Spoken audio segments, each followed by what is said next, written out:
o tema família é um tema que vem sofrendo assim uma transformação radical, acho que desde o final dos anos 80.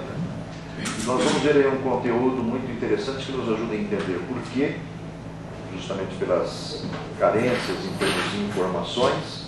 Ao mesmo tempo a gente vai reunir um monte de referências assim importantes sobre a questão do filho rebelde, do marido inconsequente, onde nascem todas essas divergências entre seres humanos que na realidade precisam repensar o tema, talvez sob um ponto de vista mais amplo, considerando inclusive a realidade espiritual que, de uma certa forma, antecede a realidade em que nós vivemos.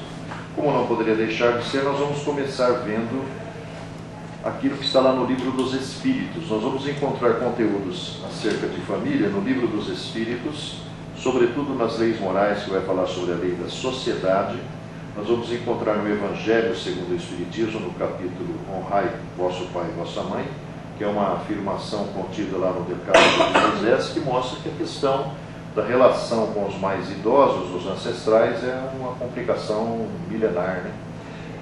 Nós vamos encontrar também conteúdos no capítulo Não Separar o que Deus Juntou, onde nós vamos ouvir pela primeira vez, talvez, falar sobre o divórcio, que na Europa já era uma coisa relativamente conhecida, quando em 1864 foi publicado o Livro dos Espíritos, o livro Evangelho segundo o Espiritismo.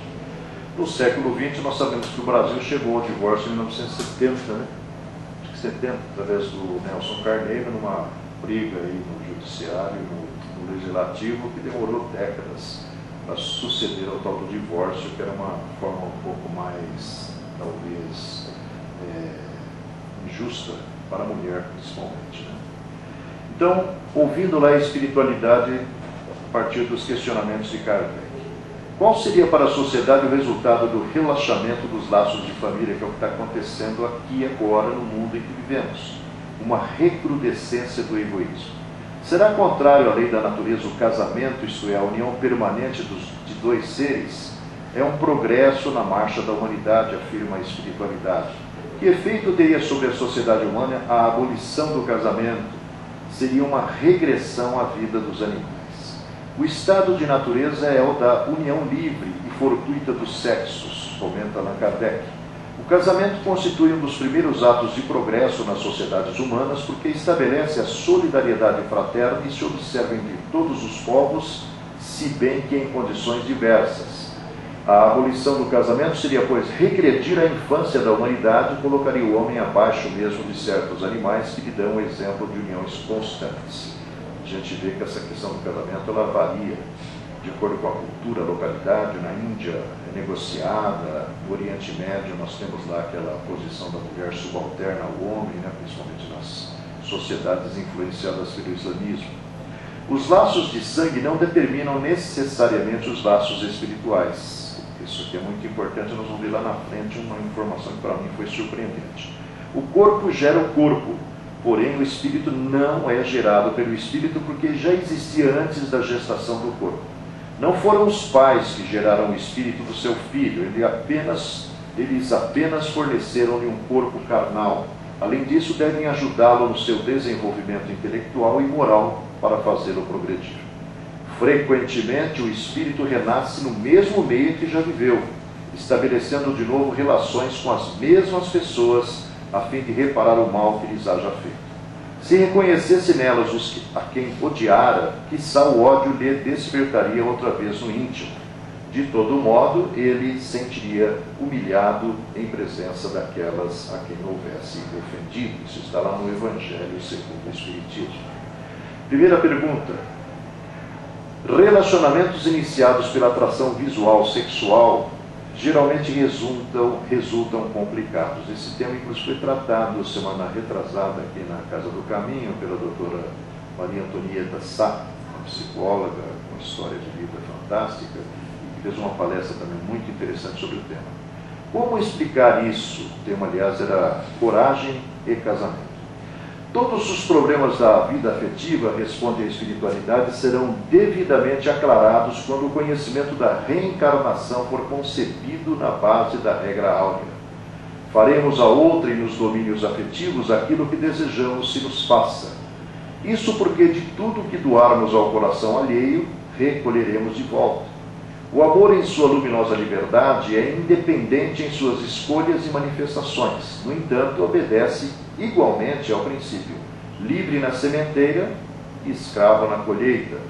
Em muitas ocasiões, o rival que abatemos de um modo ou de outro, induzindo-o à desencarnação numa outra vida, é o filho que a vida e o tempo nos colocam nos braços a cobrar-nos em abnegação e renúncia à assistência e à proteção que lhe devemos. O jovem ou a jovem que furtamos dos braços de nossos filhos, considerando-os indignos de nossa equipe doméstica, impondo-lhes direto ou indiretamente a morte do corpo físico, nesse ponto muitos suicídios aconteceram e continuam talvez acontecendo sem que se saiba, por causa dessa tentativa de domínio e controle daqueles que nos descendem, tentando orientar-lhes a vida na direção que nós achamos certa. Voltam na condição de netos, em muitas circunstâncias, compartilhando-nos o leito e a vida. A criança nascitura que arrojamos à vala do aborto desnecessário, e que deveria nascer e crescer para o desenvolvimento da afetividade pacífica entre os nossos descendentes, costuma encontrar novo berço em nosso clima social, reaparecendo na condição do homem ou da mulher que mais tarde nos aborda a organização familiar, exigindo-nos pesados tributos de aflição. As criaturas que enganamos no terreno do afeto em outras instâncias habitualmente retornam até nós por filhos problemas, reclamando-nos atenção e carinho constante para o reajuste emocional que demandam. Frustrações, conflitos, vinculações extremadas e aversões congênitas de hoje são frutos dos desequilíbrios afetivos de ontem, a nos pedirem trabalho e restauração. É possível haja longa demora na aceitação geral da verdade por parte dos agrupamentos humanos, o que tange a isso, e a questão da reencarnação, que é o que justifica isso, em nos reportando ao mundo genético. Dia virá, porém, no qual todas as criaturas compreenderão que o espírito, onde estiver, conforme aquilo que plante em matéria de afetividade, isso também colherá. Ontem eu estava no centro na Moca e a gente estava conversando com um casal cujo filho mora nos Estados Unidos, casou com uma militar americana, médica lá, e ele disse que, por conta das idas do casal, pai e mãe para lá visitar os filhos, a neta que nasceu, e vice-versa, os filhos e a nora, o filho e a nora virem visitar os sogros que aqui estão, eles acabaram levando a ideia da realização do Evangelho no lar.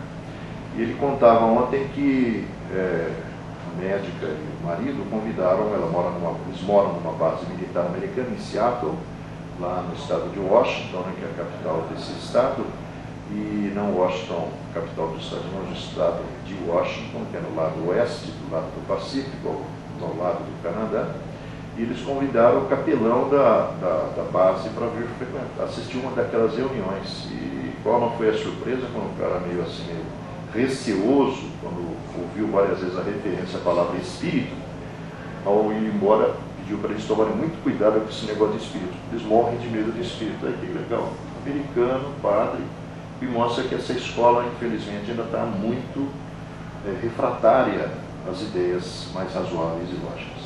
Segunda questão. Estando as relações a dois associadas à ideia de felicidade, como entender o tanto de frustração que causam aos seres humanos? Diz a espiritualidade. As criaturas, para serem felizes, em se aproximando umas das outras, não buscam apenas o contato de agentes físicos, mas, acima de tudo, os recursos da alma. Quando na Terra estamos sempre à caça de valores espirituais inatingíveis através de objetos visíveis, como sejam, paga-se o automóvel, não para nos apossarmos de um monte de peças inteligentemente encadeadas, e sim para desfrutarmos a alegria de ganhar tempo. Adquire-se o livro não para retermos um tijolo de papel e tinta, e sim para colhermos nele a informação ou a cultura de que se faça mensageiro. Obtém-se a lâmpada não para que venhamos a guardá-la por mimo técnico, essa afeição de relíquia, e sim para que ela nos transmita a luz de que carecemos. Consegue-se um par de óculos não para nos enfeitarmos com as lentes que o compõem, e sim para assegurarmos o necessário auxílio aos olhos no setor da visão. Compra-se o cobertor não para adornarmos o leito com os primores da indústria, e sim para que tenhamos por ele o calor suficiente que nos resguarde contra os golpes de frio. Assim também nas uniões afetivas para a consagração dos interesses mútuos de qualquer natureza. Procura-se no esposo ou na esposa, no parceiro ou na parceira, no amigo ou no sócio, não a pessoa física em si, mas a criatura que nos forneça compreensão e tranquilidade, estímulo e bênção, a fim de que tenhamos paz na execução das tarefas a que fomos chamados no currículo das lições da existência. Compreendamos que para nos prevenirmos contra o divórcio, separação, desajuste ou distância, convém doar aos corações que nos compartilham a experiência em sentido direto todo o amor de que sejamos capazes, porquanto só o amor garante as uniões serenas e duradouras, e somente aqueles que amam, mas somente aqueles que amam realmente encontram em si próprios a energia precisa para se renovarem acima de quaisquer circunstâncias adversas e a força necessária para contar com Deus no desempenho do trabalho que a lei de Deus lhe traçou para a vida. Segundo o Espiritismo, o que representa a família no organismo social conhecido como humanidade? Diz Emmanuel, a família consanguínea entre os homens pode ser apreciada como o centro essencial de nossos reflexos, agradáveis ou desagradáveis, que o pretérito nos devolve. Cada criatura está provisoriamente ajustada ao raio de ação que é capaz de desenvolver, ou mais claramente, cada um de nós apenas, pouco a pouco, ultrapassará o horizonte a que já estenda os reflexos que lhe digam respeito. O homem primitivo não se afasta de improviso da própria tábua, mas aí renasce múltiplas vezes, e o homem relativamente civilizado demora-se longo tempo no plano racial. Isso é interessante, né? Nós permaneceremos numa determinada raça até alcançarmos o nível adequado de conhecimento. Aí somos remanejados para outro, em que assimila as experiências e carece, até que a soma de suas aquisições o recomende a diferentes realizações. É assim que na esfera do grupo consanguíneo, o espírito reencarnado segue ao encontro dos laços que entreteceu para si próprio, na linha mental em que se lhe caracterizam as tendências. A chamada hereditariedade psicológica é, por isso, de algum modo, a natural aglutinação dos espíritos que se afinam nas mesmas atividades e inclinações. O templo doméstico reúne aqueles que se retratam uns aos outros. De conformidade com o mesmo princípio de sintonia, vemos dissômanos e cleptomaníacos, tanto quanto delinquentes enfermos de ordem moral, nascendo daqueles que lhes comungam espiritualmente as deficiências e as provas, porquanto muitas inteligências transviadas se ajustam ao campo genético daqueles que lhes atraem a companhia por força dos sentimentos menos dignos ou das ações deploráveis com que se oneram perante a lei. E isso nos leva a um tema tratado anteriormente, que é a influência espiritual, né? Nossas tendências, naturalmente, como um ímã atrai a limalha de ferro, como a esponja muitas vezes se impregna do líquido, atraímos para a nossa companhia aqueles que compartilham conosco dos nossos vícios, dos nossos hábitos, das nossas tendências. E como Emmanuel fala na mensagem Mediunidade e Hereditariedade, no livro Falou e Disse, muitas vezes essas criaturas acabam entrando pela porta da reencarnação nas relações, principalmente nos ambientes onde a droga, o álcool e o sexo se misturam, às vezes de uma forma inconsequente e irresponsável, e acabam resultando em gravidezes indesejadas e precoces.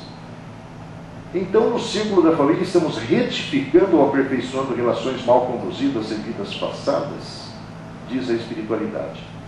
Pelo trânsito da morte física, regressamos à vida maior com a soma de realizações que nem sempre são aquelas que deveramos efetuar. Por isso que a gente morre de medo de morrer, porque a gente veio para fazer muita coisa e fez muito pouco, e invariavelmente atraído pela nossa tendência que fala alto dentro de nós para nos arrastar para determinadas experiências. Em muitas circunstâncias, as imagens trazidas da permanência na carne são fantasmas temíveis que nos mantêm em ambientes, em planos e subplanos espirituais, como aquele descrito pelo André Luiz, chamado umbral, né? Nascidos de nossas próprias culpas, exigindo reajuste e pagamento a modelarem para os nossos sentidos o inferno torturante em que se nos revolvem as queixas e aflições.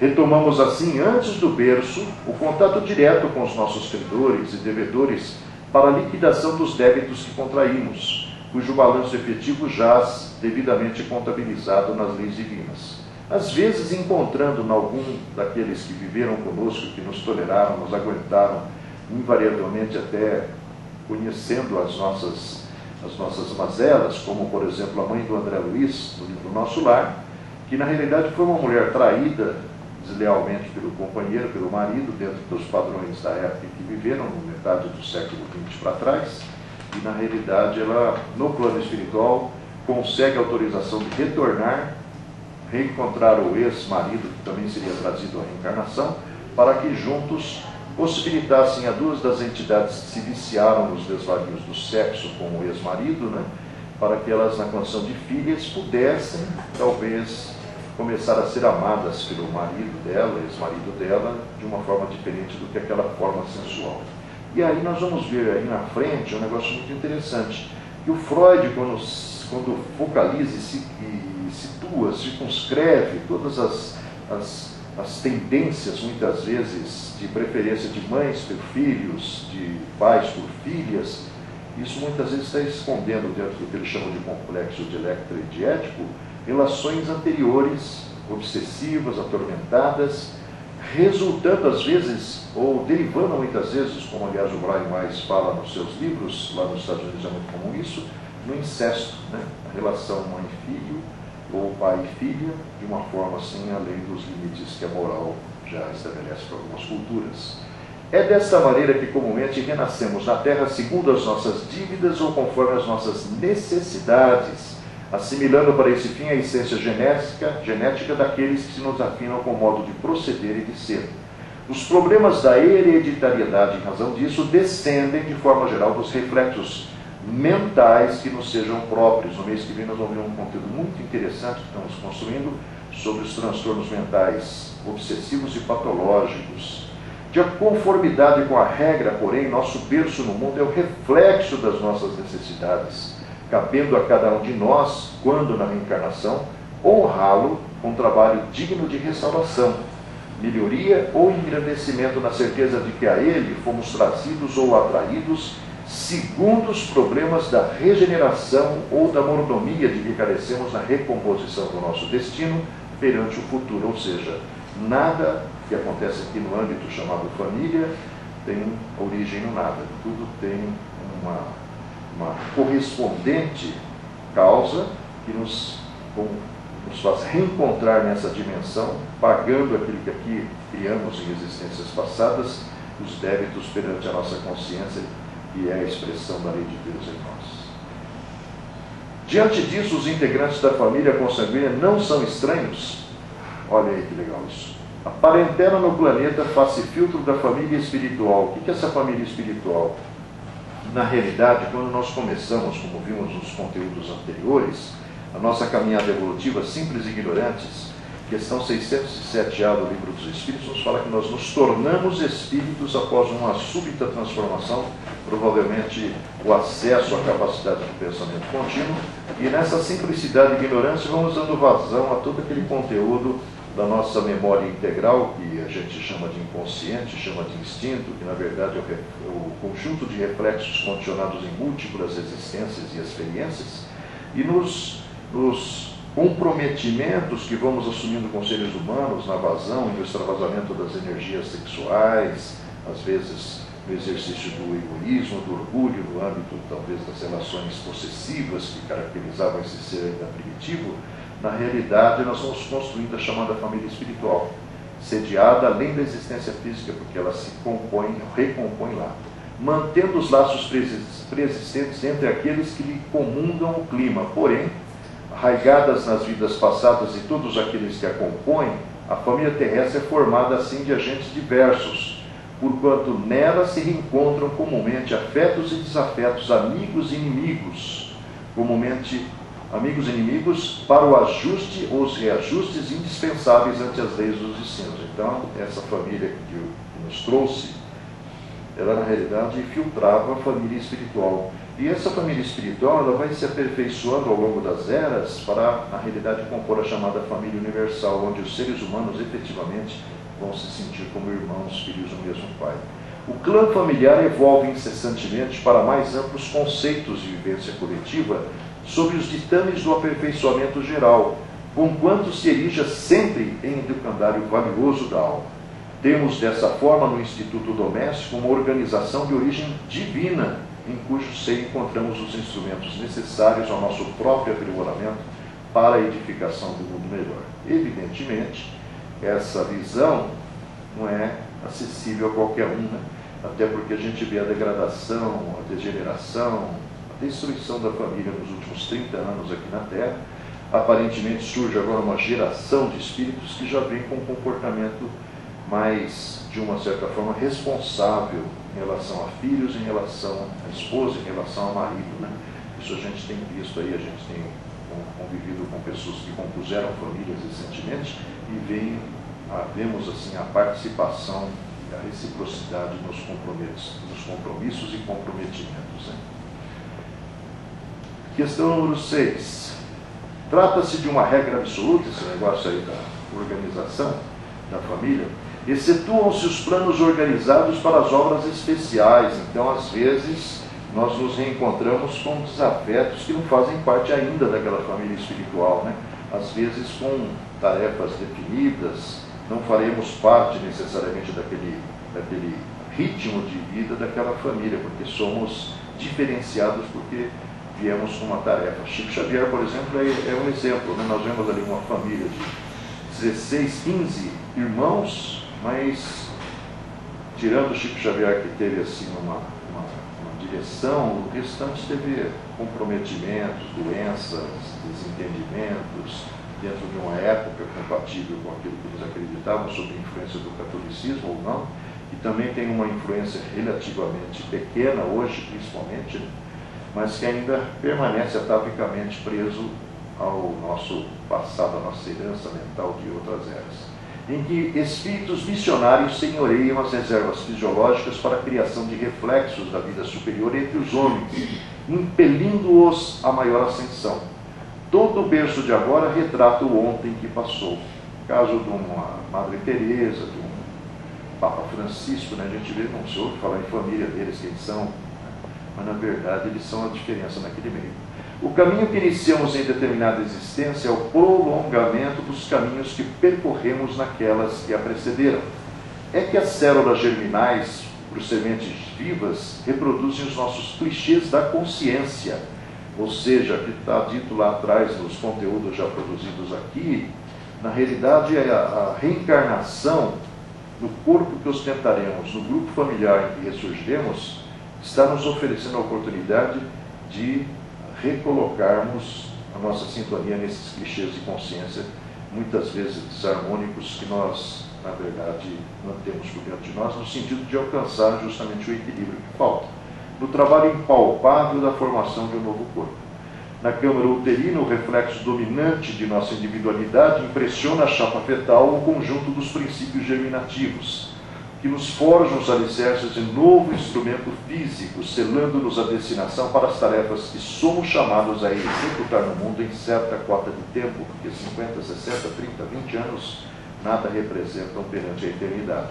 Nisso não vai qualquer exaltação ao determinismo absoluto, porque ninguém pode suprimir o livre-arbítrio, se pode mudar tudo a todo instante, com o qual articulamos as causas de sofrimento ou reparação em nossos destinos, dentro do determinismo relativo em que marchamos para as mais altas formas de emoção e pensamento, na conquista da liberdade suprema.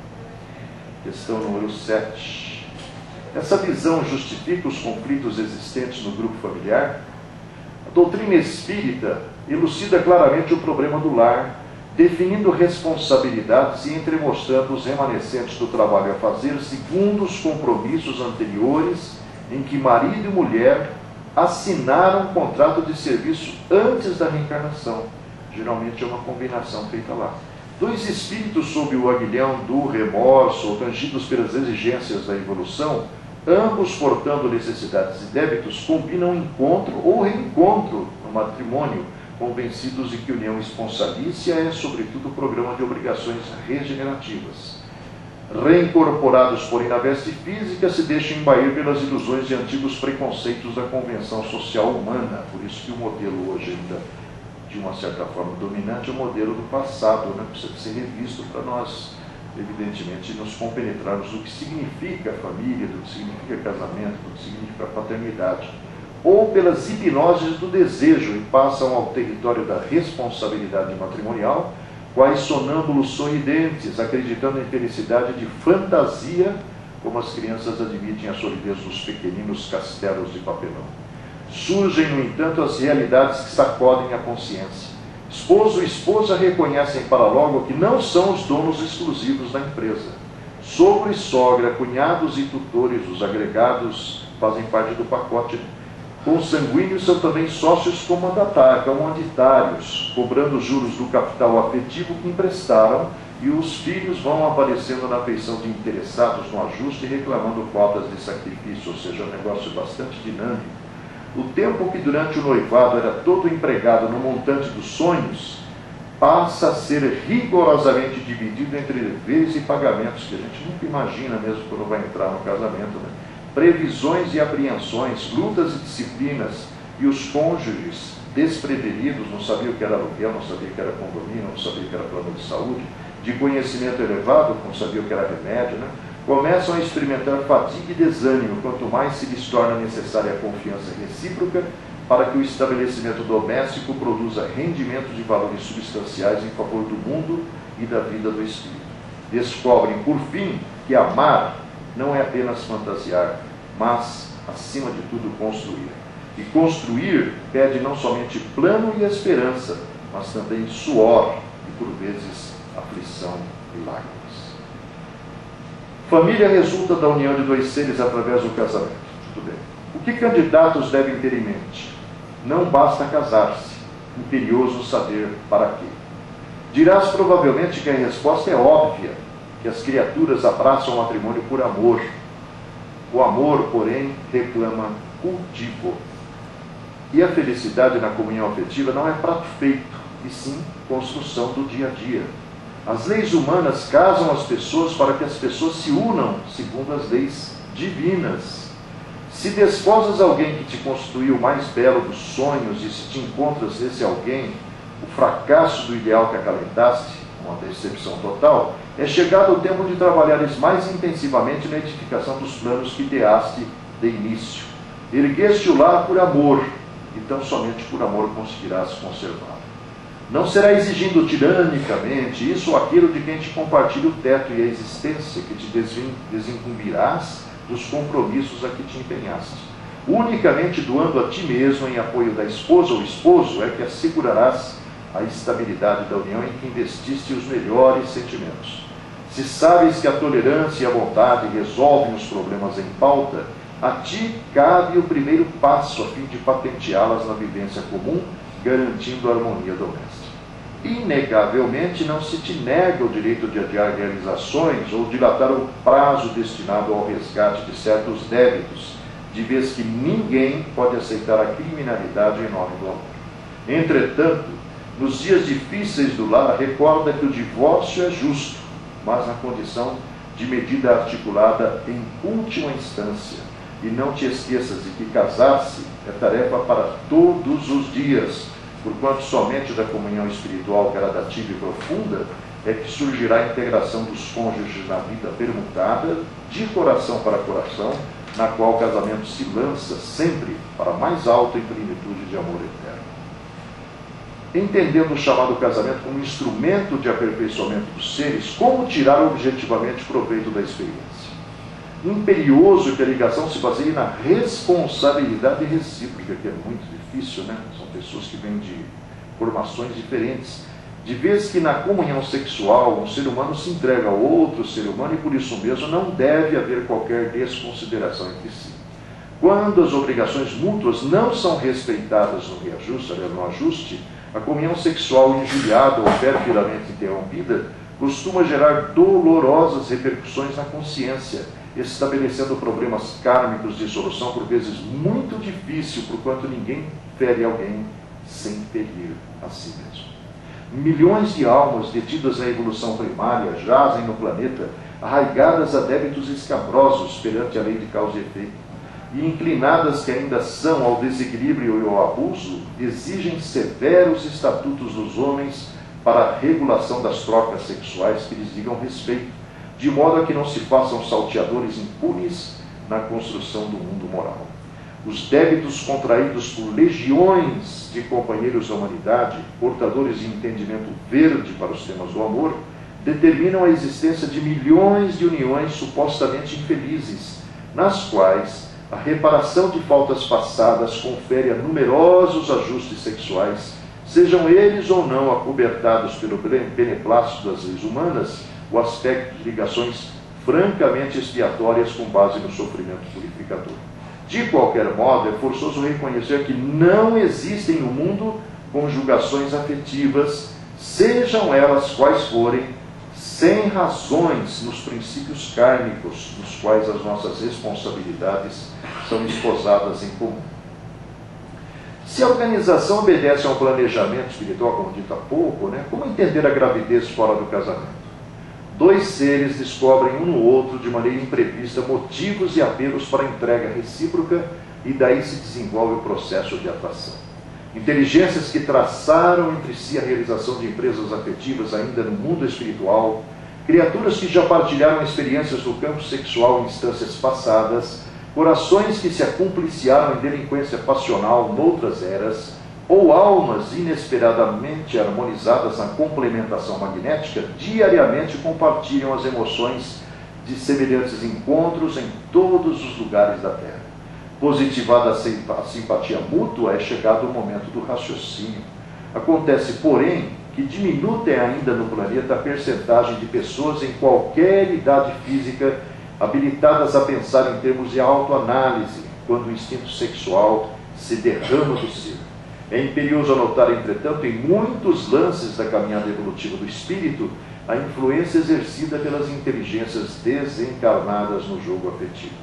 Referindo-nos aos parceiros de existências passadas, ou mais claramente aos espíritos que se corporificarão no futuro lar, cuja atuação em muitos casos pesa no ânimo dos namorados, inclinando afeições pacificamente raciocinadas para casamentos súbitos ou compromissos na paternidade e na maternidade, namorados esses que então se matriculam na escola laboriosa de laboriosas responsabilidades. Ou seja, esses caras da retaguarda aqui que muitas vezes empurram o casal para as relações meio que alucinadas e resultam na gravidez antecipada.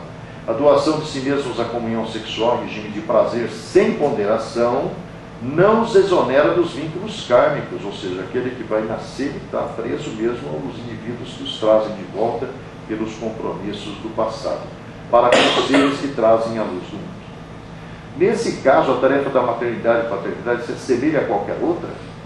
As crianças confiadas na Terra ao nosso zelo são portadoras de aparelhagem neurocerebral completamente nova em sua estrutura orgânica, a feição de câmera fotográfica devidamente habilitada a recolher impressões. Por isso que na infância, a nossa formação de personalidade do 0 ao 7 é muito mais baseada nas impressões, nas observações que fazemos nas relações que testemunhamos aos nossos pais, infelizmente muito mais traumatizantes do que estimulantes, A objetiva que na máquina dessa espécie é constituída por um sistema de lentes apropriadas, capazes de colher imagens corretas sobre recursos sensíveis, é representada na mente infantil por um espelho renovado em que se conjugam visão e observação, atenção e meditação por lentes da alma, absorvendo os reflexos das mentes que a rodeiam e fixando-as em si própria como elementos básicos de conduta que a psicóloga a doutora Maria Antonieta falou, que invariavelmente, inconscientemente, os casais repetem os erros e equívocos dos pais que, na realidade, representaram para eles situações assim, de grande tensão, de grande conturbação na formação da personalidade.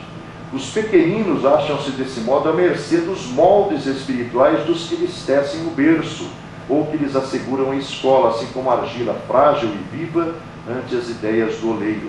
Não podemos, pois, esquecer na terra que nossos filhos, embora carregando consigo a sedimentação das experiências passadas, em estágios anteriores na gleba fisiológica, são os companheiros que nos retomam transitoriamente o convívio quase sempre para se reajustarem conosco aos impositivos da lei divina, necessitados quanto nós mesmos de provas e ensinamentos no que tange ao trabalho da regeneração desejada. Tratá-los à conta de enfeites do coração será induzir-os a funestos enganos, porquanto, em se tornando ineficientes para a luta redentora, quando se lhes desenvolve o veículo orgânico, facilmente se ajustam ao reflexo dominante das inteligências aclimatadas, na sombra ou na rebeldia, gravitando para a influência do pretérito que mais deveríamos evitar e temer. Assim, toda criança entregue à nossa guarda é um vaso vivo a arrecadarmos as imagens da experiência diária, competindo-nos, pois, o dever de traçar noções de justiça e trabalho, fraternidade e ordem, habituando-a desde cedo à disciplina e ao exercício do bem, com a força de nossos exemplos ou demonstrações, sem, contudo, furtar-lhe o clima de otimismo e esperança. Ocorrendo a separação, como ficam os filhos? Diz a espiritualidade. Em sobrevindo semelhante crise, haja no parceiro largado em desprezo uma revisão criteriosa do próprio comportamento para verificar até que ponto haverá provocado a agressão moral sofrida da separação, do abandono, e embora se reconheça culpado ou não, que se renda antes de tudo a desculpa incondicional, que é o tal do perdão, falado por Jesus e mostrado hoje como sendo um elemento assim que pode ajudar a regredir ou involuir processos patológicos graves. Ante o ofensor, fundindo no coração os títulos ternos que tenha concedido ao companheiro ou à companheira da comunhão sexual, no título de irmão ou irmã, de vez que somos todos espíritos imortais, interligados perante Deus através dos laços da fraternidade real. Aprenda ao parceiro moralmente lesionado que só pelo esquecimento das faltas, que é o perdão, uns dos outros é que nos interessaremos a definitiva sublimação, e que nenhum de nós, os filhos da terra, está em condições de acusar nos domínios do sentimento, porquanto os vitoriosos de hoje podem ter sido os caídos de ontem, e os caídos de hoje serão possivelmente os virtuosos de amanhã, a quem tenhamos talvez de rogar apoio e bênção, quando a justiça eterna nos venha descerrar a imensidão de nossos débitos acumulados em existências que deixamos para trás nos arquivos do tempo. Homem ou mulher em abandono, se tem filhos pequeninos, que se voltem acima de tudo para eles, agasalhando-os sob as asas do entendimento e da ternura, por amor a Deus e a si mesmos, até que se habilitem aos primeiros contatos conscientes com a vida terrestre, antes de se aventurarem à adoção de nova companhia. Isso porque, podendo usar a atribuição natural que lhes compete no que se refere a possíveis renovações, não se arriscam a agravar os problemas dos filhos necessitados de arrimo e sem complicarem a própria situação perante o futuro. Como entender os conflitos entre pais e filhos? E aí, muitas vezes, isso nasce daquilo ali. A mãe que usa o filho para atacar o pai, que usa o filho muitas vezes para descontar sua própria frustração em relação ao casamento falido, em relação ao pai, E o que vai fazendo acontecer é criar dentro daquela personalidade de informação, hostilidade e antagonismo que vão naturalmente extravasar na adolescência, na juventude e na vida adulta. Quase sempre na Terra, os sentimentos que nos agridem naqueles que se nos associam à existência física são a colheita das plantações de ordem moral que levamos a efeito nas leiras afetivas do pretérito recente ou remoto, a nos pedirem reajuste e renovação. E as chamadas complicações edipinianas, outra coisa não representam senão os laços obscuros que entretecemos ao enlear almas queridas no nosso carro sentimental, laços esses que passam a reclamar-nos o preciso desfazimento para que a mútua libertação nos felicite. O filho excessivamente vinculado ao coração materno, com manifesta dificuldade para ser ele próprio, na maioria das ocasiões é aquele mesmo companheiro que a genitora jungiu à própria senda em épocas recuadas, a suplicar-lhe agora apoio necessário a fim de exonerar-se das algemas psicológicas que o prendem à insegurança.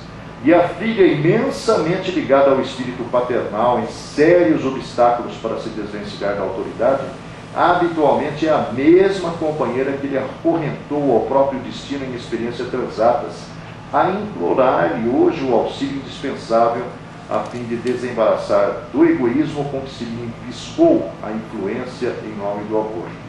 Quanto aos choques e quantos atritos até que se estabeleçam as concessões recíprocas, através de vários ajustes kármicos em que uns e outros se vejam emancipados das condições obsessivas em que se interligam. Se trazes contigo esse ou aquele filho em conflito, ou se te encontras à frente de pais difíceis, nunca te irrites nem condenes. Ama-os, quais se mostram, e ora por eles, louvando-lhes a presença e respeitando-lhes as decisões, na certeza de que Deus, cuja infinita bondade tem zelado por nós, cuidará também deles, e de que nem eles, nem nós, fomos criados para o cativeiro afetivo, mas sim para sermos responsáveis e livres, de modo a trabalharmos conscientemente no aprimoramento da vida ante a sublimação do amor imortal.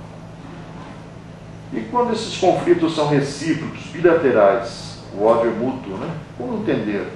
Trazida a reencarnação para os alicerces dos fenômenos sociodomésticos, não é somente a relação de pais para filhos que assume caráter de importância, mas igualmente a que se verifica dos filhos para com os pais. As leis da vida englobam-lhes a individualidade no mesmo alto gabarito de consideração. Nunca é lícito o desprezo dos pais para os filhos e vice-versa. Não configuramos no assunto qualquer aspecto lírico na temática afetiva. Apresentamos sumariamente princípios básicos do universo.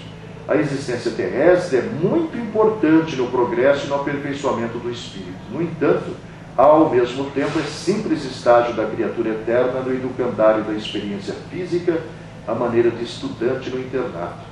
Os pais lembram alunos em condições mais avançadas de tempo, no currículo de lições, ao passo que os filhos recordam aprendizes iniciantes, quando surgem na arena do serviço terrestre, com acesso na escola sob o patrocínio dos companheiros que os antecederam por ordem de matrícula e aceitação. E que os filhos jamais acusem os pais pelo curso complexo ou difícil que se vejam no colégio da existência humana, porquanto, na maioria das ocasiões, foram eles mesmos, os filhos, que na condição de espíritos desencarnados, insistiram com os pais, então que negócio de não pedir para nascer, morreu, através de afetuoso constrangimento ou suave processo obsessivo, para que os trouxessem de novo a oficinas de valores físicos de cujos instrumentos se mostravam carentes, a fim de seguirem rumo certo ou correto no encalço da própria emancipação. Há quem defenda que as conturbações familiares observadas no mundo atual derivam da evolução tecnológica. É possível. Não possuímos ainda na Terra institutos destinados à preparação da paternidade e da maternidade responsáveis. A evolução e o aprimoramento das ciências psicológicas de hoje, porém, garantir-nos-ão no futuro semelhante evento. Identifiquemos no lar a escola viva da alma. O espírito, quando retorna ao plano físico, vê nos pais as primeiras imagens de Deus e da vida. Não lhe será lícito, contudo, tão fácil seguir adiante com as ideias da meninice, de vez que habitualmente a equipe familiar se aglutina segundo os desastres sentimentais das existências passadas, debitando-se aos componentes os distúrbios da afeição possessiva, a se traduzirem por ternura descontrolada e ódio manifesto ou simpatia e aversões simultâneas. Pais imaturos, do ponto de vista espiritual, comumente se infantilizam no tempo exato do trabalho mais grave que lhes compete no setor educativo e, ao invés de guiarem os pequeninos com segurança para o êxito em seu novo desenvolvimento no estágio da reencarnação, embaraçam-lhes os problemas, ora tratando as crianças como se fossem adultos, ou tratando os filhos adultos como se fossem crianças. Estabelecido o desequilíbrio, irrompem os conflitos de ciúme e rebeldia, narcisismo e crueldade que asfixiam as plantas da compreensão e da alegria na gleba caseira, transformando em espinheiral magnético de vibrações contraditórias no qual os enigmas emocionais trazidos do pretérito adquirem feição quase insolúvel. Decorre daí a importância dos conhecimentos alusivos à reencarnação nas bases da família, com pleno exercício da lei do amor nos excessos do lar, para que o lar não se converta, de bendita escola que é, em pouso neurótico, albergando moléstias mentais dificilmente irreversíveis. As relações casuais, tão comuns hoje cada vez mais, comuns na atualidade, apenas retarda a libertação do ser dos compromissos antigos. Não escaparemos das equações infelizes dos compromissos de ordem sentimental injustamente menosprezados, que resgataremos em tempo hábil, parcela a parcela, pela contabilidade dos princípios de causa e efeito. Reencarnados que estaremos sempre, nesse sentido, até exonerar o próprio espírito das mutilações e conflitos auridos no clima da irreflexão, aprenderemos no corpo de nossas próprias manifestações ou no ambiente de vivência pessoal, através da penalogia sem cárcere aparente, que nunca lesaremos a outrem sem lesar a nós. Os problemas do equilíbrio emotivo são, até agora, de todos os tempos na vida planetária. As leis do universo esperar-nos-ão pelos milênios afora, mas terminarão por se inscreverem a caracteres de luz em nossas próprias consciências. E essas leis determinam amemos os outros qual nos amamos. Para que não sejamos mutilados psíquicos, urge não mutilar o próximo. Em matéria de afetividade no curso dos séculos, vezes inúmeras disparamos na direção do narcisismo e, estirados na volúpia do prazer estéril, espezinhamos sentimentos alheios, impelindo criaturas estimáveis e nobres a processos de angústia e criminalidade, depois de prendê-las a nós mesmos com um vínculo de promessas brilhantes, das quais nos descartamos em movimentação imponderável. Toda vez que determinada pessoa convide outra à comunhão sexual, ou aceita de alguém um apelo nesse sentido, em bases de afinidade e confiança, estabelece-se entre ambas um circuito de forças, pelo qual a dupla se alimenta psiquicamente de energias espirituais em regime de reciprocidade. Quando um dos parceiros foge ao compromisso assumido sem razão justa, lesa o outro na sustentação do equilíbrio emotivo, que Emmanuel chama isso de lesão afetiva, seja qual for o campo de circunstâncias em que esse compromisso venha a ser efetuado. É dada a ruptura no sistema de permuta das cargas magnéticas de manutenção de alma para alma, o parceiro prejudicado, se não dispõe de conhecimentos superiores na autodefensiva, entra em pânico, sem que se lhe possa prever o descontrole que muitas vezes raia na delinquência. Tais resultados da imprudência e da invigilância repercutem no agressor, que partilhará das consequências desencadeadas por ele próprio, ou debitando-se-lhe ao caminho a sementeira partilhada de conflitos e frustrações que carreará para o futuro. Deve-se sustentar a união chamada infeliz? Não existe obrigatoriedade para que alguém suporte a contragosto a truculência ou o peso de alguém, ponderando-se que todo espírito é livre no pensamento para definir-se quanto às próprias resoluções. Indiscutivelmente, os débitos que abraçamos são anotados na contabilidade da vida. Todavia, antes que a vida os registre por fora, grave em nós mesmos, em toda a extensão, o montante e os característicos de nossas faltas, ou seja, nós não fugiremos de nós mesmos dos nossos compromissos. A pedra que atiramos no próximo talvez não volte sobre nós em forma de pedra, mas permanece conosco na figura do sofrimento. E enquanto não se remove a causa da angústia, os efeitos dela perduram sempre, tanto quanto não se extingue a moléstia em definitivo, se não eliminamos na origem do mal. A existência física, entretanto, é processo específico de evolução nas áreas do tempo, e assim como o aluno nenhuma vantagem obterá da escola se não passa dos ornamentos exteriores do educandário em que se matricula, o espírito encarnado nenhum proveito recolheria do casamento caso pretendesse imobilizar-se no êxtase do noivado. Provas, tentações, crises salvadoras ou situações expiatórias surgem na ocasião exata, na ordem em que se lhes recapitulam em que se nos recapitulam oportunidades e experiências, como ocorre a semente que, devidamente plantada, oferece o fruto no tempo certo. É possível ter-se uma ideia de quem são os afetos de hoje? A jovem suave que hoje nos fascina para a ligação afetiva, em muitos casos será talvez amanhã a mulher transformada, capaz de impor-nos dificuldades enormes para a consecução da felicidade. No entanto, essa mesma jovem suave foi, no passado, em existências já transcorridas, a vítima de nós mesmos, quando lhe infligimos os golpes da nossa própria deslealdade ou inconsequência, convertendo-a na mulher temperamental ou infiel que nos cabe agora relevar e retificar. O rapaz distinto que atrai presentemente a companheira para os laços da comunhão mais profunda, bastas vezes será provavelmente depois o homem cruel e desorientado, suscetível de constrangê-la a carregar todo um calvário de aflições, incompatíveis com os anseios de ventura que lhe palpita na alma.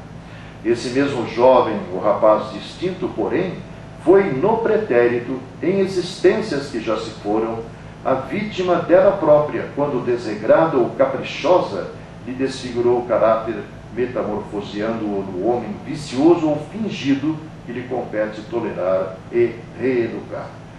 Toda vez que amamos alguém, nos entregamos a esse alguém no ajuste sexual, ansiando por não nos desligarmos desse alguém para depois, somente depois, surpreender nesse alguém defeitos e nódoas que antes não vínhamos, estamos à frente de criatura anteriormente dilapidada por nós, a ferir-nos justamente nos pontos em que a prejudicamos no passado, não só a cobrar-nos o pagamento de certas contas, mas, sobretudo, a esmolar-nos compreensão e assistência, tolerância e misericórdia, para que se refaça ante as leis do destino.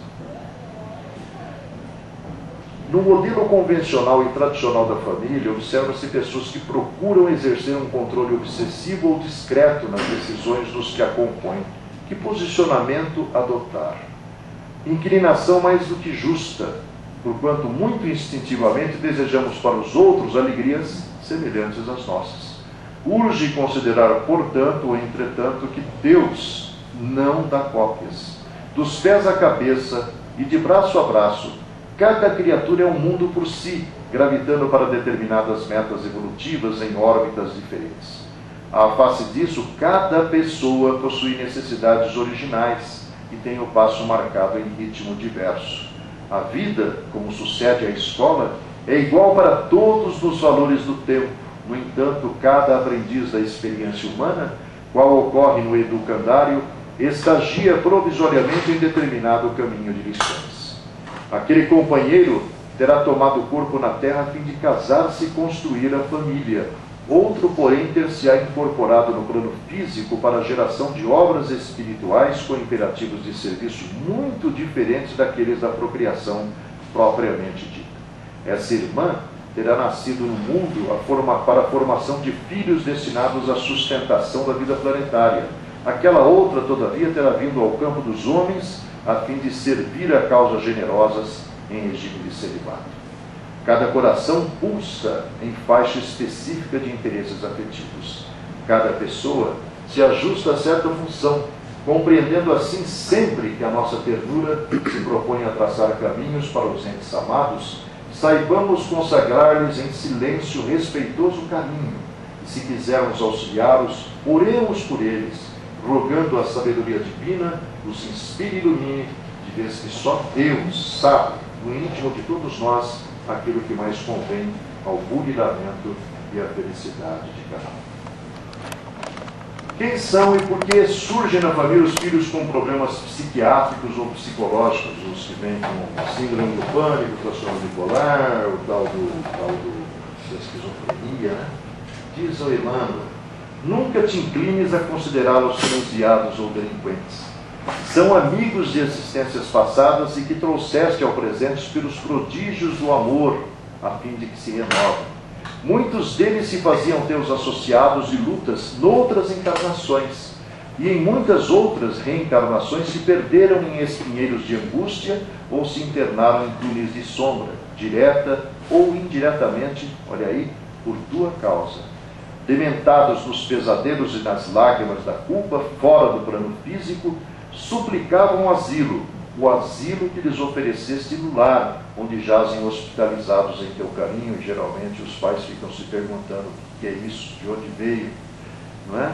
Auxilia-os com o amparo da ciência do mundo, porque a ciência do mundo verte originariamente da providência divina em favor de todas as criaturas, mas não esqueças aplicar em auxílio deles a terapêutica do amor, esquematizada em tolerância e bondade, ternura e compreensão, a única suscetível de sanar o desequilíbrio espiritual, onde o desequilíbrio espiritual aparece. Nós temos conhecimento de um caso que apareceu aí no Casa do Caminho, né?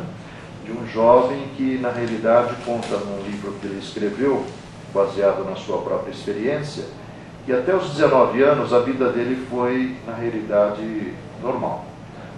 Os pais não eram nenhum Brastemp, tinham lá suas diferenças e tal, e ele, aos 19 anos, tinha se formado num curso técnico, tinha seu primeiro emprego, estava na faculdade, tinha uma namorada e uma moto, que era tudo que ele queria. De repente, os pais o procuram para informar-lhe que eles iam se separar. O chão desapareceu dos pés dele, ele, na realidade, uma semana depois, estava sendo assim, imobilizado, levado para um hospital, onde foi sedado para conter a sua própria desarmonia, e, por fim, o diagnóstico de transtorno bipolar. Ou seja, o impacto emocional daquela revelação, ele sabia que os pais não eram nenhum Brastemp, mas olha que interessante como as energias de uma mesma estrutura, quando de uma certa forma rompidas abruptamente, né, provocam naqueles que de uma certa forma se alimentam daquela atmosfera toda um desequilíbrio de tal ordem que, na verdade, a mente dele entrou em grandes desarmonias. Tornou-se um dependente de medicação específica, né? Os anos se passaram, ele conta que constituiu família, trabalhou normalmente, 20 anos depois ele não conseguia lembrar daquele dia que provocava nele assim um grande desequilíbrio, né?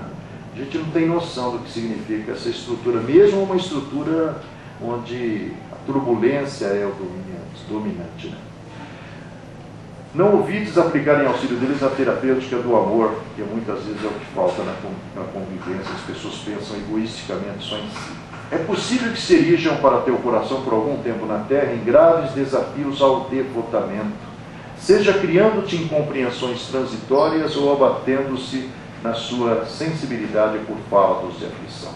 Ainda assim, lembra-te das concessões que os poderes da espiritualidade maior te fizeram, confiando em tua capacidade de abençoá-los e transformá-los para a vitória do bem. Os filhos são sempre professores de elevação e espiritualidade para a vida, que a vida te concede, para que te clareiem os domínios da alma. No entanto, os filhos doentes são mensageiros de amor, que Deus te envia, para que o amor se desentranhe de qualquer forma do egoísmo inquistante e se inflame de luz na luz da sublimação. Afirma o Espiritismo que mesmo os filhos adotivos, olha aí, foram ligados outrora à família que os recebe. Como pode ser isso, né? Muitos de nós, nas instâncias do pretérito, teremos pisoteado os corações afetuosos que nos acolheram em casa, seja escravizando-os aos nossos caprichos ou apunhalando-lhes a alma a golpes de ingratidão. Desacreditando-lhes os esforços e dilapidando-lhes as energias, quase sempre lhes impusemos aflição por reconforto, a exigir-lhes sacrifícios incessantes até que lhes ofertamos a morte em sofrimento pelo berço que nos deram em flores de esperança. Um dia, no entanto, desembaraçados no mais além, ou desembarcados no mais além, percebemos a extensão de nossos erros e de consciência desperta lastimamos as próprias faltas. Corre o tempo, e quando aqueles mesmos espíritos queridos que nos serviram de paz retornam à terra, ansiamos retomar-lhes o calor da ternura, mas nesse passo da experiência, os princípios da reencarnação, em muitas circunstâncias, tão somente nos permite desfrutar-lhes a convivência na posição de filhos alheios, a fim de aprendermos a entesourar o amor verdadeiro nos alicerces da humildade. Reflitamos nisso. Habitue-te a dialogar com eles, tão cedo quanto possível, ou seja, a verdade tem que ser dita lá embaixo, no começo, para que se desenvolva no plano físico sob o conhecimento da verdade. Auxilia-os a reconhecer desde cedo que são agora filhos do coração, buscando reajustamento afetivo no lar, a fim de que não sejam traumatizados na idade adulta por relações à base da violência, porque aí a criatura entra em colapso psicológico e emocional. Que explicação do Espiritismo, ou que explicação o Espiritismo dá para os que nascem portando mutilações congênitas? São nossos irmãos mutilados nos próprios sonhos. Exaltavam a força da liberdade, no entanto desarvoravam-se na indisciplina e se enrijeceram na violência, em que se articulam o desespero e a perturbação. Dedicavam-se ao amor, entretanto cristalizavam-se na afeição possessiva, enovelando-se nas teias da delinquência. Consagravam-se à atividade, mas abraçaram os movimentos da ambição desregrada e caíram em avareza e penúria de espírito. Cultivavam a justiça, todavia, agindo sem misericórdia, tresmalharam-se nas pedras da tirania da impressão. Iluminavam-se de boas intenções, contudo, ainda incapazes de integração com as leis divinas, que consideram o bem de todos, apagaram raciocínios brilhantes nas sombras do remorso. Após a desencarnação, são portadores de complexo de culpa que carregam em si os remanescentes dos atos infelizes a que se empenharam. Lamentam os braços de que se serviram para ofensa ao próximo e a si mesmos. Lastimam os pés que os transportaram para a consumação de delitos nos quais dilapidaram os interesses de legiões de pessoas.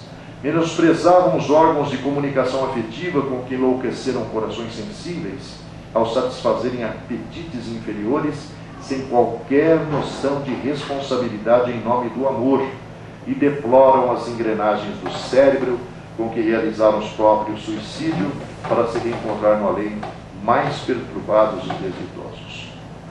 Claramente inabilitados para a vida nas esferas superiores e suficientemente infelizes para serem enviados a qualquer esquema de punição, já que a própria mente descontrolada lhes recomenda em benefício próprio a hospitalização carcerária, tão somente se lhes descortina uma estrada ao suspirado reequilíbrio, o retorno ao corpo terrestre, a fim de que o remédio da regeneração no veículo do esquecimento temporário lhes seja administrado pelas forças da vida, na reconstituição gradativa dos recursos que desgastaram ou destruíram pela autodeterminação no curso do tempo. O que deve pensar aquele que se vê numa união enferma? Às vezes, depois dos votos de ternura e fidelidade, quando as promessas se encaminham para as realizações objetivas, os sócios de base da empresa familiar encontram obstáculos pela frente. Um deles terá adoecido e falta no outro a tolerância necessária. Surge a irritação e aparece o ressentimento. Em muitas ocasiões, o trabalho se amplia em casa e um deles foge à cooperação. Surge o cansaço e aparece o desapreço. Hoje, queixas. Adiante, desatenções e lágrimas. Amanhã, rixas. Adiante ainda, amarguras e acusações recíprocas. Se um dos responsáveis não se dispõe a compreender a validade do sacrifício, aceitando-o por medida de salvação do instituto doméstico, eis a união enferma ameaçando ruptura. Nesse passo costumam remontar do caminho laços e afinidades de existências do pretérito, as chamadas almas gêmeas, convidando esse ou aquele dos parceiros para uniões diferentes. E será indispensável muita abnegação para que os chefes da comunhão familiar não venham a desfazer de toda a união já enferma, partindo no rumo de novos ajustes afetivos. Entende-se claro que o divórcio é lei humana, que vem unicamente confirmar uma situação que já existe, que se calamidades da alma pendem sobre a mesa, não se dispõe de outra providência mais razoável para recomendar além dessa. Entretanto, se de vez nos problemas da união doente e principalmente se tem crianças a proteger, tanto quanto se faça possível, mantenha o lar que edificasse com as melhores forças do Espírito. Realmente, os casamentos de amor jamais adoecem, mas nos enlaces de provação redentora, os cônjuges solicitaram antes do berço determinadas tarefas em regime de compromisso perante a vida infinita. Como nos posicionarmos diante do divórcio? Em muitos lances da experiência, é a própria individualidade na vida do espírito antes da reencarnação que assinala a si mesmo o casamento difícil, que faceará na instância física, chamando a si o parceiro ou a parceira de existências pretéritas para os ajustes que lhe pacificarão a consciência à vista de erros perpetrados em outras épocas. Reconduzida, porém, à ribalta terrestre e assumida a união esponsalícia que atraiu a si mesma, eira desencorajada à face dos empeços que lhe desdobram-se à frente. Por vezes o companheiro ou a companheira voltam ao exercício da crueldade de outro tempo, seja através do menosprezo, do desrespeito, violência ou deslealdade, e o cônjuge prejudicado nem sempre encontra recursos em si para se sobrepor aos processos de dilapidação moral de que é vítima. Compelidos muitas vezes às últimas fronteiras da resistência, é natural que o esposo ou a esposa, relegado a sofrimento indébito, se valha do divórcio por medida extrema contra o suicídio, melhor dizendo, o homicídio ou calamidades outras que lhes complicariam ainda mais o destino. Nesses lances da experiência, surge a separação maneira de bênção necessária e o cônjuge prejudicado encontra no tribunal da própria consciência o apoio moral da autoaprovação para renovar o caminho que lhe diga respeito, acolhendo ou não nova companhia para a jornada humana. Óbvio que não nos é lícito estimular o divórcio em tempo algum, competindo-nos tão somente nesse sentido reconfortar e reanimar os irmãos em lide nos casamentos de provação, a fim de que se sobreponham às próprias suscetibilidades e aflições, vencendo as duras etapas de regeneração ou expiação que rogaram antes do renascimento no plano físico em auxílio a si mesmos. Ainda assim, é justo reconhecer que a escravidão não vem de Deus e ninguém possui o direito de torturar ninguém à face das leis eternas. O divórcio baseado em razões justas é providência humana e claramente compreensível nos processos da evolução pacífica. E quando um dos parceiros se torna alvo do menosprezo do outro? Diante de filhos ou parentes outros que se valem de títulos domésticos para menosprezar-te ou ferir-te, nem por isso deixes de amá-los. São eles presentemente na terra, quais os fizemos em outras épocas. E os defeitos que mostrem não passam de resultados das lesões espirituais causadas por nós mesmos em tempos outros, quando lhes orientávamos a existência nas trilhas da evolução. É provável tenhamos dado um passo à frente. Talvez o contato deles agora nos desagrade pela tisna de sombra que já deixamos de ter ou de ser. Isso, porém, é motivação para auxílio, não para fuga. Atentemos ou atentos aos princípios do livre-arbítrio que nos rege a vida espiritual, é claro que ninguém te impede de cortar laços, sustar realizações, agravar dívidas ou delongar compromissos. Divórcio é medida perfeitamente compreensível e humana, toda vez que os cônjuges se confessam à beira da delinquência, conquanto se erigem uma moratória de débito para resgate em outro nível. E o afastamento de certas ligações é recurso necessário em determinadas circunstâncias, a fim de que possamos voltar a elas algum dia com um proveito preciso. Reflete, porém, que a existência na Terra é um estágio educativo ou reeducativo, e tão só pelo amor com que amamos, mas não pelo amor com que esperamos ser amados, ser-nos-á possível trabalhar para redimir e, por vezes, saber perder para realmente vencer. A questão do adultério ainda representa um desvio perturbador dos compromissos afetivos sociais entre os seres humanos. Como entendê-lo?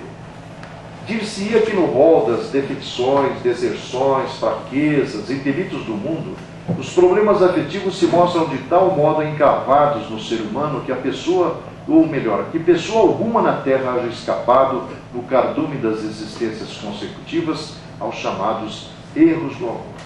Penetre cada um de nós os recessos da própria alma e se consegue apresentar comportamento irrepreensível no imediatismo da vida prática ante os dias que correm, indague-se com sinceridade quanto às próprias tendências.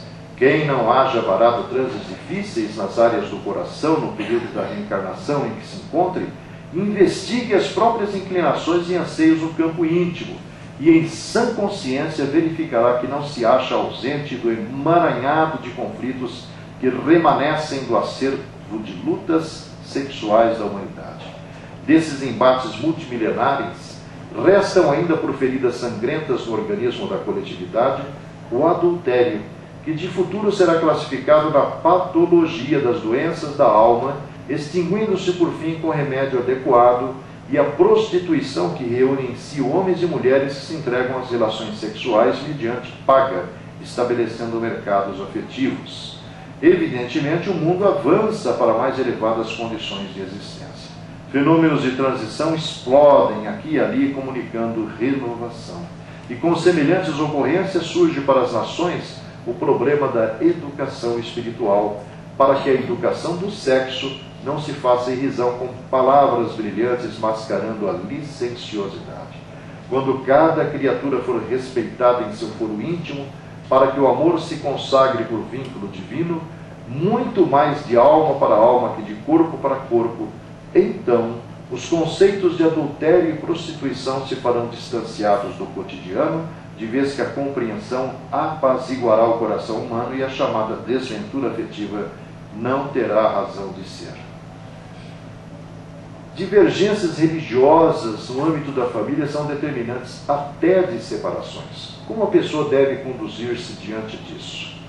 Porque o mundo espiritual lhes respeite o livre-arbítrio, contornando-lhes os problemas sem ferir-lhes a iniciativa, muitos entram em dúvida, balançando o coração entre um anseio de fuga e o acatamento ao dever.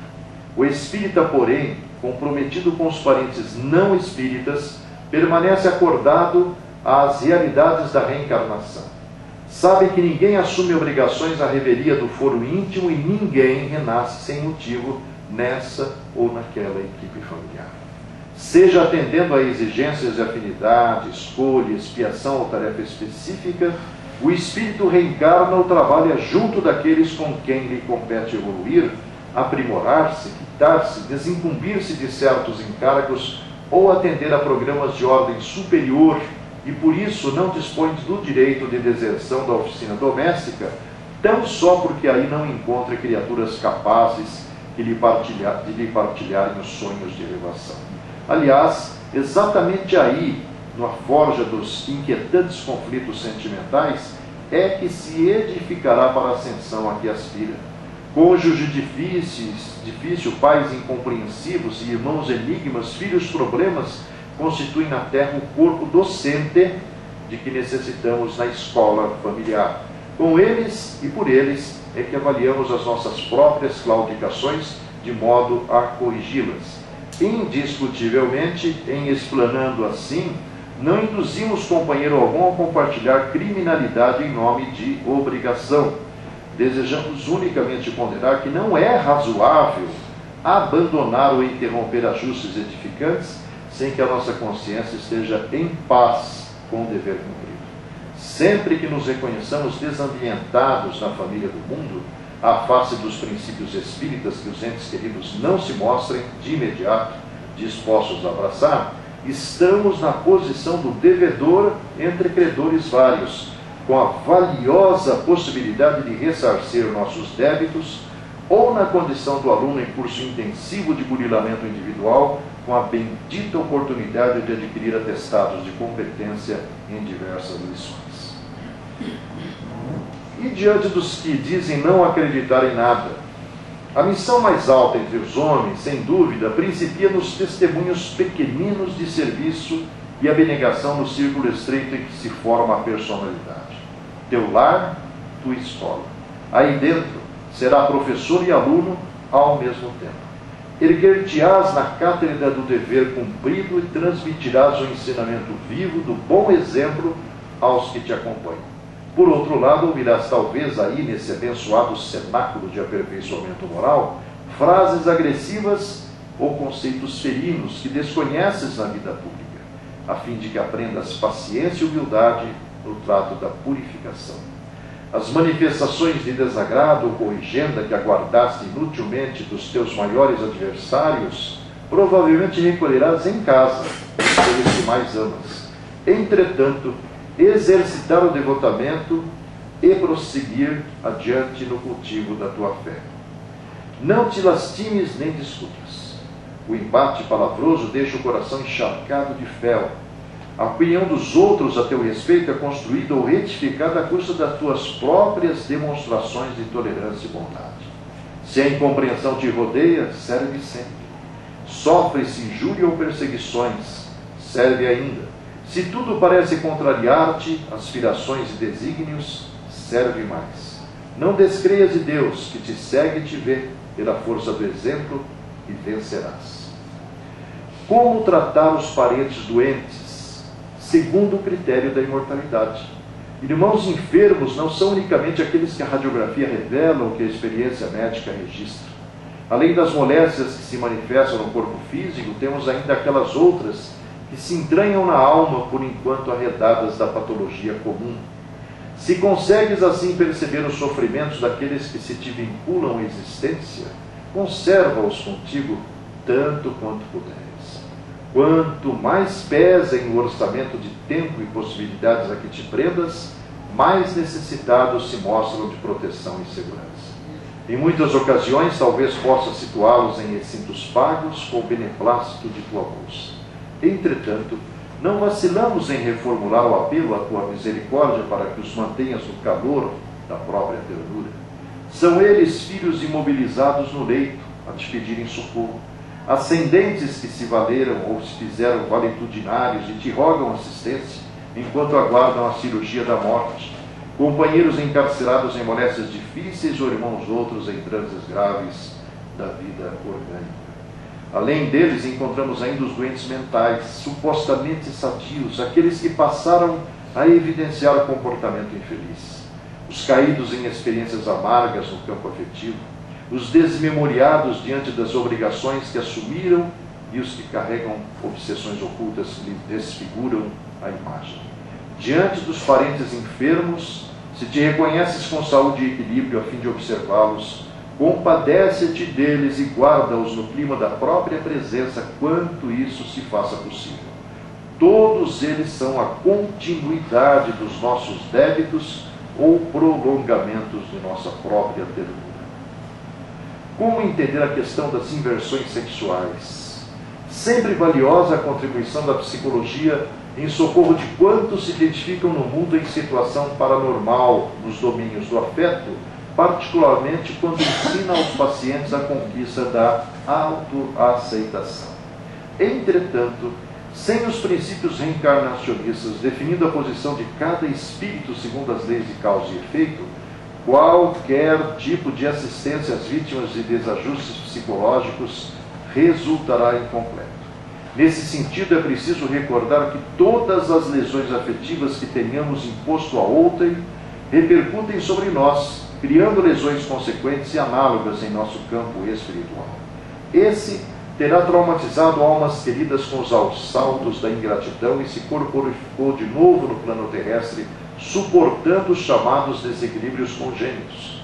Aquele provavelmente haverá precipitado corações sensíveis em despenhadeiros do sentimento e renasceu carregando frustrações sexuais irreversíveis para todo o curso da própria existência.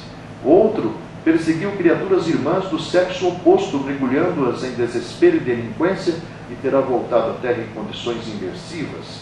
Outros terão solicitado a própria internação em celas morfológicas de formação contrária aos seus impulsos mais íntimos, de modo a se isolarem transitoriamente para o desempenho de tarefas determinadas e nem sempre toleram as provas e empeços da própria escolha. E outros ainda, muitos, impuseram suicídios e crimes traições e deserções a pessoas que lhes hipotecavam integral confiança, retornam à experiência física sofrendo tribulações complexas que variam conforme o grau da culpa com que dilapidaram a harmonia de si mesmos. Como auxiliá-los? Diante dos nossos irmãos de humanidade em problemas sexuais, saibamos administrar-lhes amor e esclarecimento ao invés de menosprezo ou condenação. Normalidade física não quer dizer no mundo que os nossos débitos das existências passadas fiquem extintos. Em razão disso, muitas vezes é possível que amanhã estejamos rogando amparo justamente àqueles aos quais hoje estendemos auxílio. Lembremos-nos de que Allan Kardec formulou a questão 202 em O Livro dos Espíritos, indagando da espiritualidade superior, quanto à preferência dos amigos desencarnados ante o renascimento no mundo, a perguntar para que setor da vida humana mais se inclinavam, se para o campo do trabalho do homem ou da mulher. E os mentores da codificação kardeciana responderam convincentes: isso, na essência, não lhes importa. Vale sim para eles, acima de tudo, a prova que lhes compete experimentar. Aceitando o que foi dito como válido, como vencer o desafio chamado família? Lembrando-se que, primeiro, a casa não é apenas um refúgio de madeira ou alvenaria, é o lar, onde a união e o companheirismo se desenvolvem. A paisagem social da Terra se transformaria imediatamente para melhor se todos nós, quando na condição de espíritos encarnados, nos tratássemos dentro de casa, pelo menos com a cortesia que dispensamos aos nossos amigos. Respeite a higiene, mas não transfigure a limpeza em assunto de obsessão. Enfeite o seu lar com os recursos da gentileza e do bom humor. Colabore no trabalho caseiro tanto quanto possível. Sem organização de horário e previsão de tarefas, é impossível conservar a ordem e a tranquilidade dentro de casa. Recorde que você precisa tanto de seus parentes quanto seus parentes precisam de você. Os pequeninos sacrifícios em família formam a base da felicidade no lar. Finalmente, o que não esquecer no tocante à experiência doméstica? Ordem, trabalho, caridade, benevolência, compreensão começam dentro de casa. A parentela é um campo de aproximação jamais cativeiro. Aprendamos a ouvir sem interromper os que falam à mesa doméstica, a fim de que possamos escutar com segurança as aulas da vida. O lar é um ponto de repouso e refazimento, nunca mostruário de móveis e filigranas, conquanto possa e deva ser enfeitado com distinção e bom gosto, tanto quanto possível. Quem pratica o desperdício, não reclame se chegar à penúria. Benditos quantos se dedicam a viver sem incomodar os que lhe compartilhem a experiência. Evite as brincadeiras de mau gosto que não raro conduzem a desastre ou morte prematura. Aconselhe a criança e ajude-a na formação espiritual, que isso é obrigação de quem orienta, mas respeite os adultos em suas escolhas, porque os adultos são responsáveis e devem ser livres nas próprias ações, tanto quanto você deseja ser livre em suas ideias e empreendimentos. Se você não sabe tolerar, entender, abençoar ou ser útil a 8 ou 10 pessoas no ninho doméstico, de que modo cumprir os seus ideais e compromissos de elevação nas áreas da humanidade? E, finalmente, muitos crimes e suicídios são levados a efeito a pretexto de se homenagear carinho e dedicação no mundo familiar. Opa, e aí está o livro da filha.